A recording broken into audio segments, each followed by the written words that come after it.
And good evening to you, or good morning to you, depending on your time zone right now. My name's Greene. I'm very pleased about that. I'm in Texas these days, down near Houston. I love playing house concerts, which I love to do, because you can sit around and visit with people. After a particular house concert out in the woods of Northeast Texas, we were sitting around talking about historical documentaries and talked about how much I've been watching some on New York City. A month later, one of the people there sent me this book called When the Astors Owned New York. Dealt with John Jacob Astor, the first through the fourth, sometimes known as the Colonel. Remember that, that's important to this song. And the dysfunctional family, the hotels, the opulent lifestyle. I read that book, started imagining what it would be like to be back there, and a couple of days later, this waltz popped out.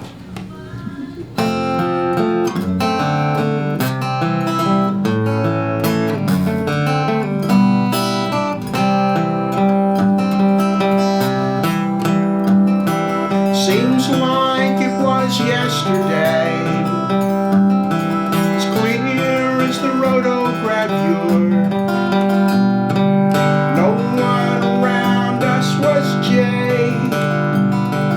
Everyone style haute couture.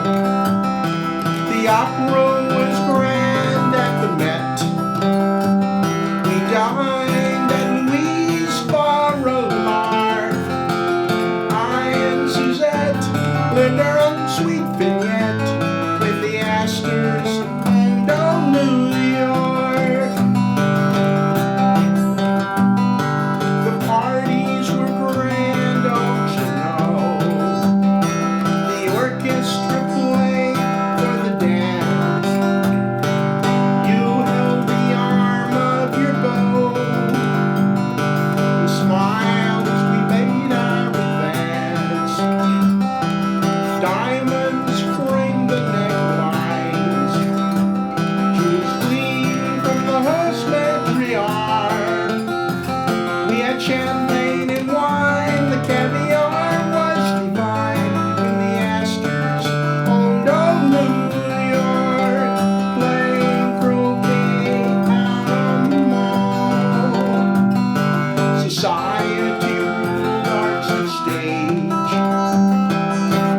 Grand hotels hosted the balls, with funds from the Gilded Age. I haven't seen the Colonel today. In fact, it's been quite a while. I need to attend a soiree. His fates, they dictate the style. The Colonel's in England, you know. He'll return in a fortnight, you'll see. He'll sail the Atlantic aboard the Titanic and will party at Pier 53. I remember it like yesterday, as clear as the rotogravure. No one around us was jay. Everyone styled haute couture.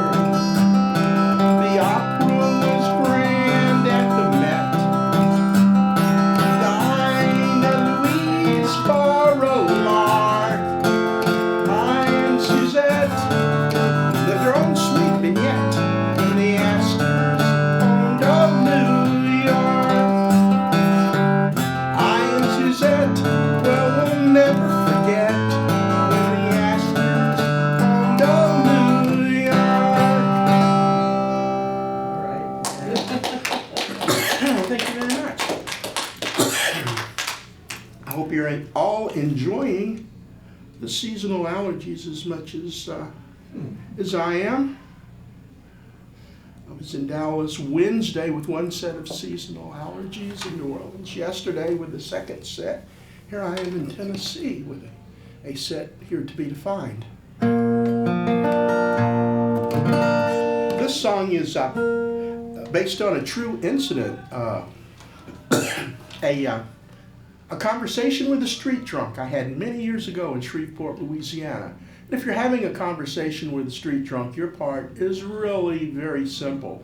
If you can say, yeah, I know what you mean, you're right, then you've pretty much upheld your end of the bargain. Because mostly they just really need a listener. So this particular person that I met was difficult understanding a lot that he said because he was polluted sitting by the courthouse in Shreveport, Louisiana. A lot of his speech was slurred, but I could understand some of what he said. And I thought about it years later and remembered some of the stuff he said and the stuff that I couldn't remember, I just made up because I'm allowed to do that. I have a poet's license. And so this is called Dealey's Song.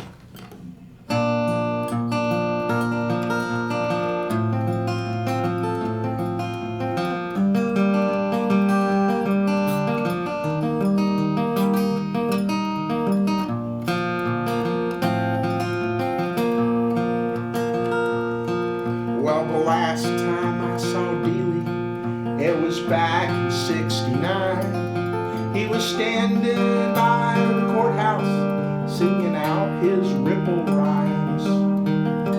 He sang a verse and chorus of every song he knew.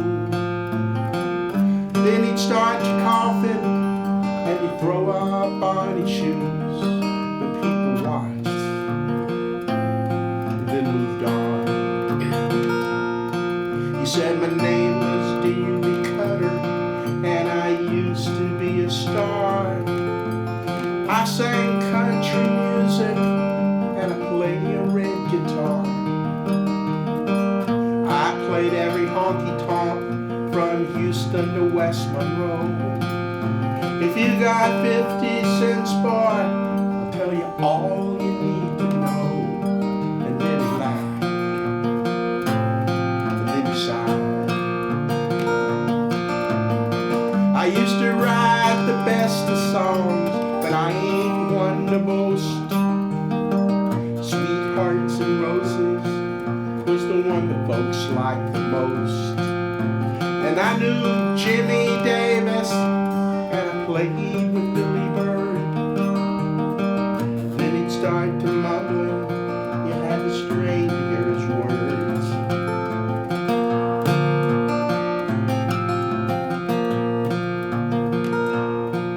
I was coming home from Mobile, it was me and Dago Red. Smashed my car down by the bay, and they all thought I was dead. But the doctors kept me living, though living not singing. The wine it keeps away the blues, the pills they had to pay. He got quiet, and then he cried. I used to write the best of songs, but I ain't one to boast.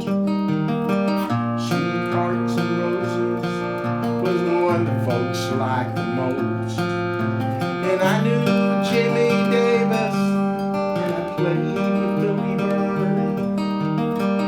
Then he'd start to mumbling, you had to strain to hear his words.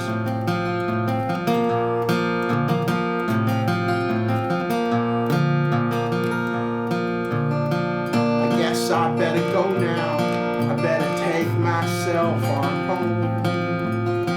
He staggered off all serpentine as he walked the streets alone. I never saw his face again, I never heard him sing. I never saw the red guitar, so what's a guy to think? Yes, I wondered, and then I sighed. He used to write the best of songs, but he ain't one to boast.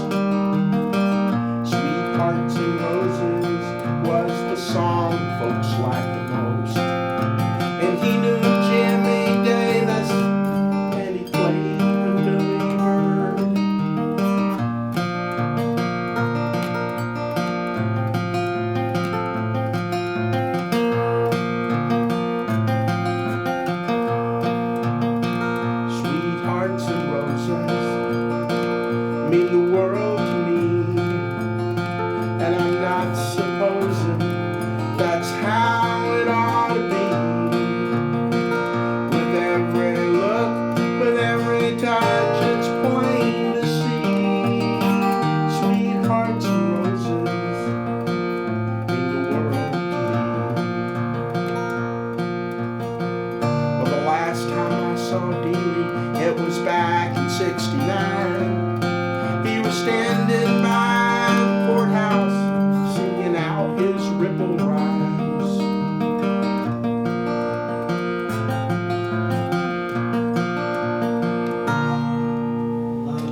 weird thing about that song back when I recorded it,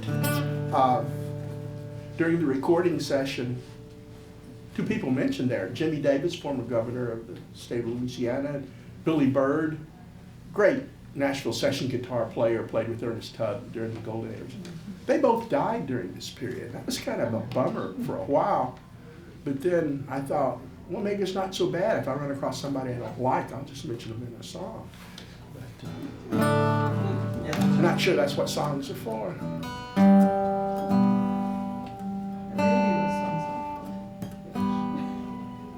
This is a song I didn't write. Back in 1959 in Dallas, Texas, a lady named Lou Mitchell and a fellow named Hermes Knight founded the Dallas Folk Song Society. That was 60 years ago. They're still going. They have hoots every once a month. And I met Lou in the late 70s and the 80s. I ended up playing guitar on one of her albums and helping her mix it. And I ended up over the next 15 years playing in her band off and on. And I produced about 6 of her albums. And she got into her 60s and 70s. She had to cut down on her playing. She was only playing 50 or 60 gigs a year then. And the last gig that I know of that she played, I was at. She was 90 years old when she played it. Well, she passed away a few weeks ago at age 95. And her memorial was last weekend. And this is a song that she wrote about the Miniatures Museum in Dallas. And I had produced this recording of her back in the 90s, I think, and her son asked me to sing this at her memorial, so I thought I would play it for you now since you weren't there.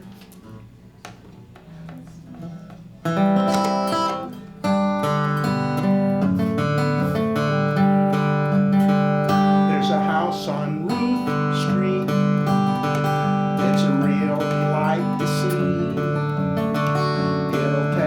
Way back to our country's history. If you want nostalgia, come and go with me to the house on Ruth Street. It's treasures to see.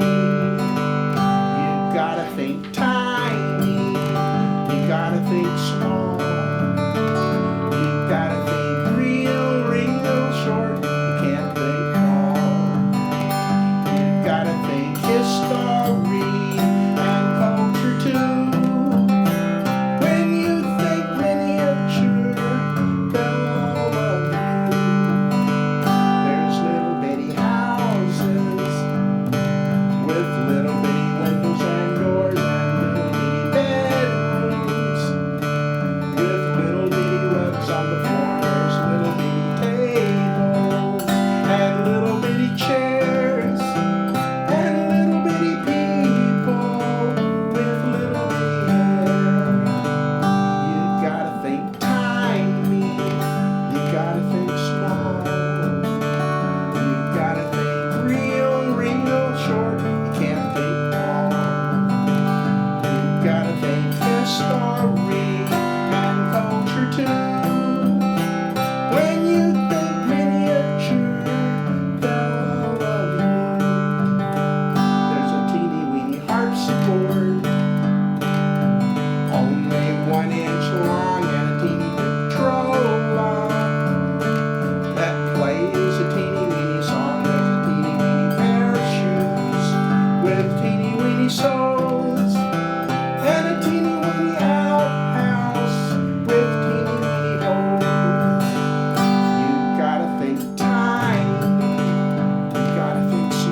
I think they're going to try and keep all of her stuff in print, at least for a while.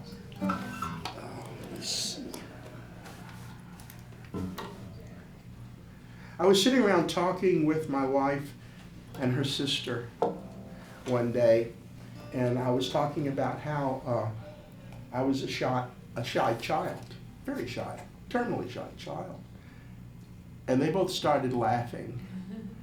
And I'm not sure how long they actually laughed, but they both had to go to the bathroom at least once.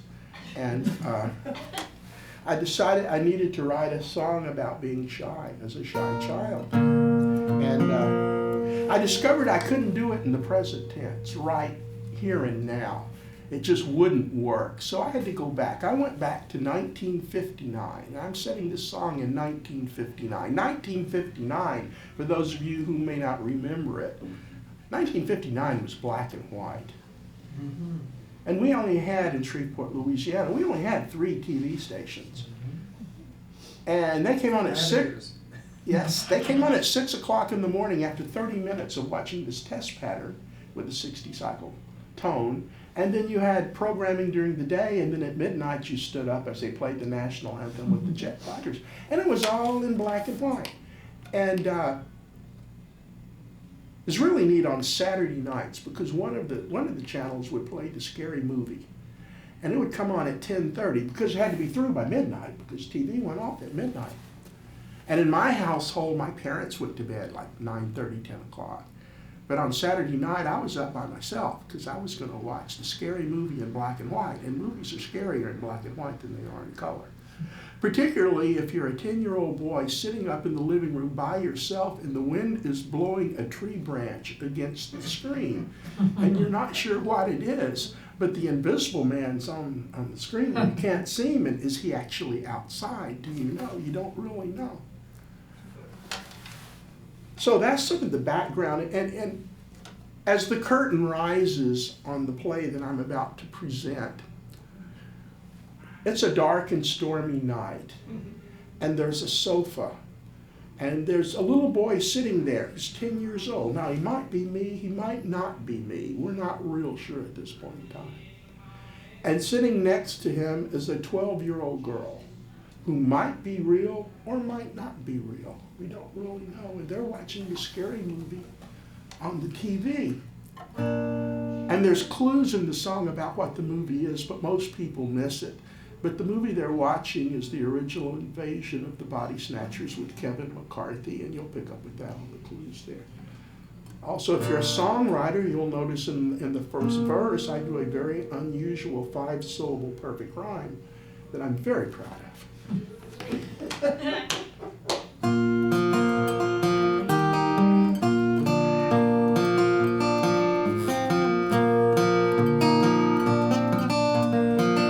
Once upon a midnight dreary, oh so many years ago, we sat and watched it 'cause it's scary, the movie on the late night show.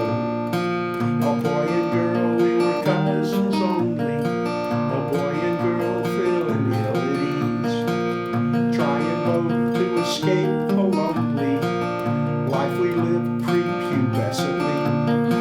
The spores and pods rained upon the TV. God, I'm scared was your cry to me. At 12 years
play you, I really wasn't planning on playing this, but I think I will. I write, as you probably tell, the songs that I write about people. You know, a lot, you see songwriters come up and they just rip the flesh to their soul and have all these deep emotions and everything. Metaphorically, of course, if they were doing it really, it'd be quite a mess and you'd have blood and have to clean it up. But I'm really not that deep, so I just write songs about people, real and imagined. And this is probably the only song I've ever written that is 100% the complete truth about me. And it's a little boy song. And whereas that other song was maybe about me at age 10, this is definitely about me at age 7. We're going back in time.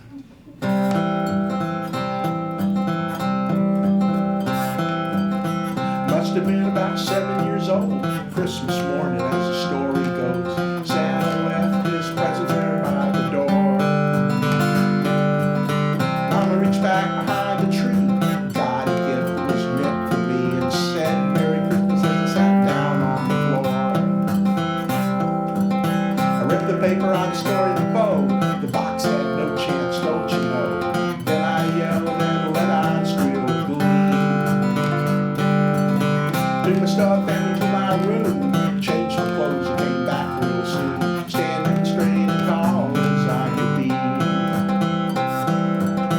In my Roy Rogers cowboy suit, cap pistol that really shoots, set of spats made my pennies look like boots.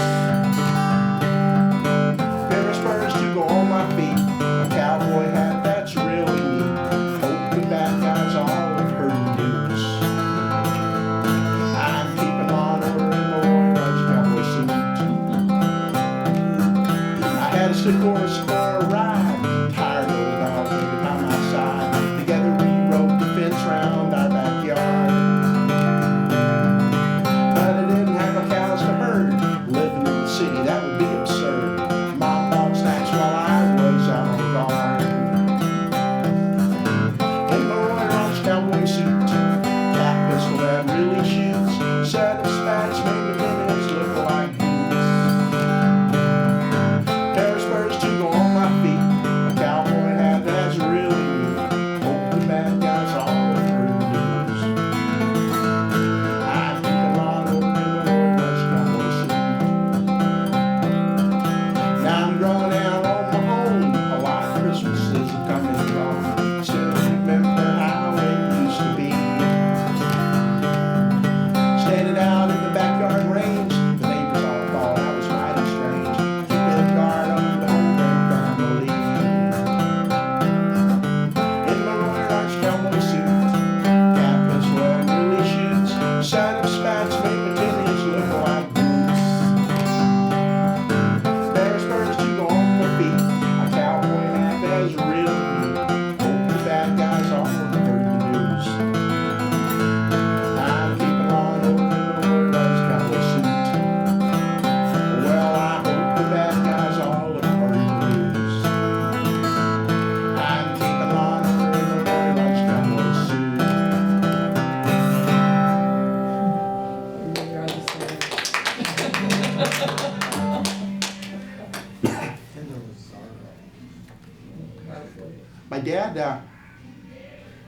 My dad and his brothers had a band and played in Louisiana. This was back before the war, World War II. Y'all remember World War II, right? It was in all papers.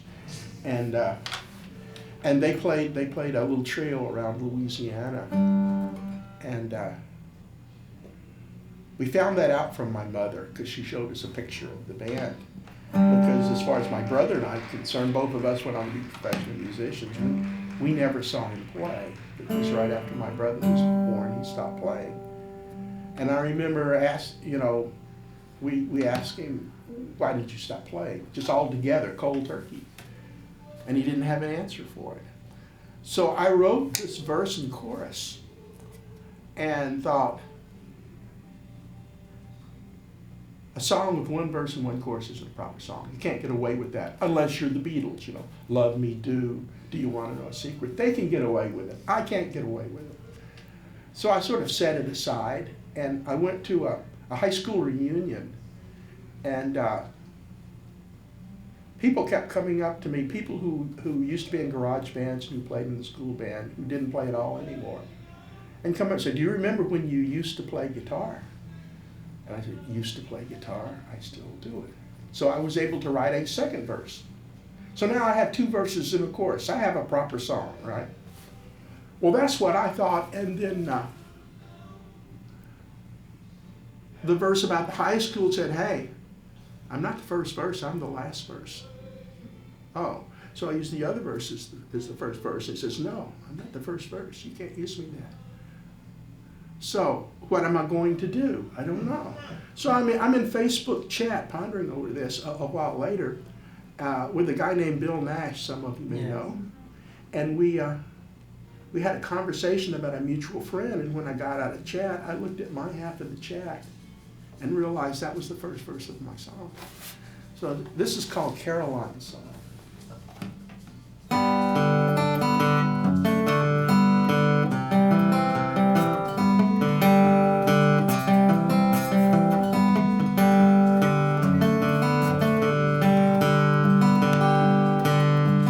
I saw Caroline the other day. She came to the club to see me play. Didn't say nothing about writing songs. Sat there quietly and sang along. I thought I would talk to her at the break, but she had to go as she was running late. Did she really give her guitar away? 'Cause I've gotta know. Did the muse she move away? Did she lose the need to play? Has she said all to be said? Had life raised up its head? What I really wanna know, how can you just let it go? Is it really gonna carry deep inside? My dad and his brothers, well, they had a band back before the war, doing one-night stands, playing country music down in Louisiana. Watch the people dance. Then he got married, had a family. He put away the music permanently. Never played again as far as I can see, up until the day he died. Did the muse she moved away? Did he lose the need to play? Had he said all to be said? Had life raised up its head? What I really wanna know, how can you just let it go? Is it really gonna carry deep inside?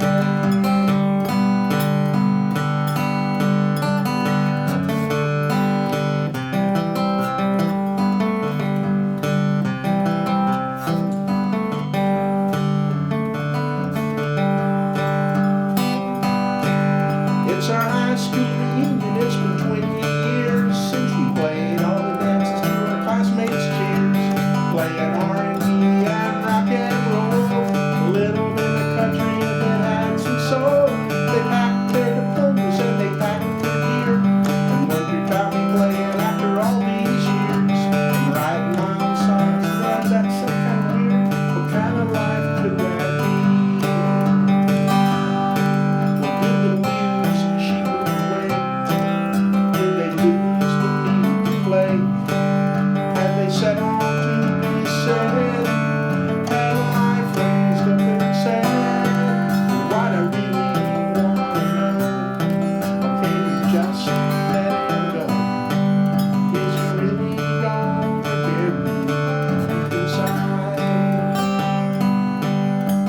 I saw Caroline the other day. She came to the club to see me play. Didn't say nothing about writing new songs. Sat there quietly and sang along.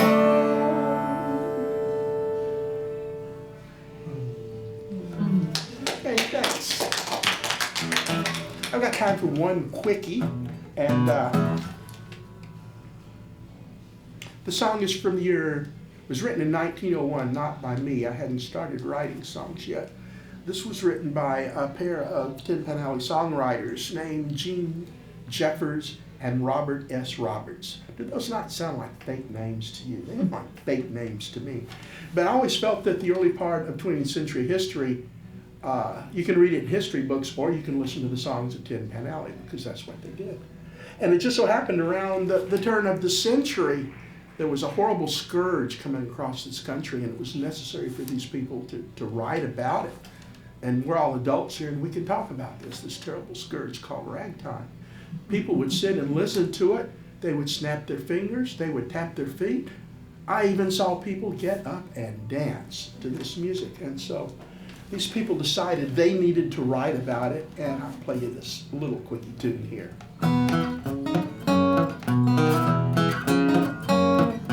Got more troubles than I can stand.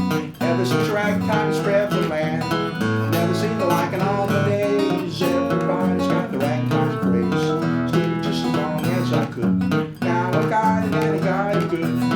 Once I didn't want any of mine, but now I'm riding fine. I got a ragtime dog and a ragtime cat, a ragtime piano with a ragtime flag, with a ragtime shows from my head to shoes. Read about the ragtime news. I got a ragtime habit, it's all the way.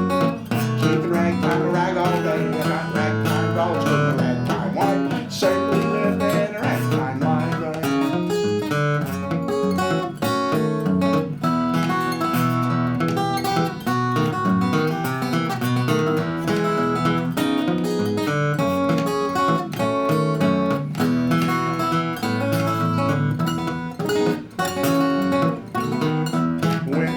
Last Sunday morning, that's where the ragtime shows were born. Every bullet pounds on is gone, cars and marches all around the room. Cakewalk music fills the air, can't escape, it's everywhere. Once it didn't belong, you see, but now you can't stop me. I got a ragtime dog and a ragtime cat, a ragtime piano with a ragtime flag, with a ragtime falls from head to shoes. Read a paper called the ragtime news. I got a ragtime habit, I talk that way. Sleeping ragtime, a rag all day. I got ragtime calls with a ragtime wife. Certainly live in a ragtime life. Thank you so much. My name is Greene. Thanks for listening.